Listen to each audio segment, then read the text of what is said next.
Egg potato টিক্কা বানানোর জন্য প্রথমে একটা সিদ্ধ করে রাখা আলু গ্রেট করে নিয়েছি, একটা সিদ্ধ করে রাখা ডিমও গ্রেট করে নিচ্ছি, একটা পেঁয়াজ সেটাও ভালো করে গ্রেট করে নিচ্ছি।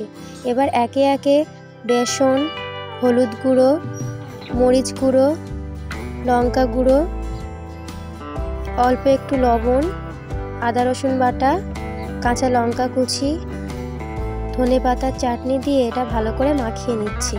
মাখানো হয়ে গেলে এগুলো ভালো করে গোল করে একটা শেপ দিয়ে নিচ্ছি।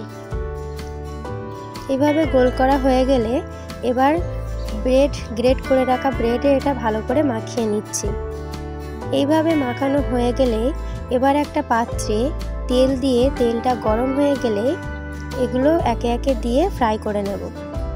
উপরের দিকটা ফ্রাই হয়ে গেছে, এবার নিচের দিকটাও ফ্রাই করে নিলেই রেডি হয়ে গেল এগ পটেটো টিক্কা।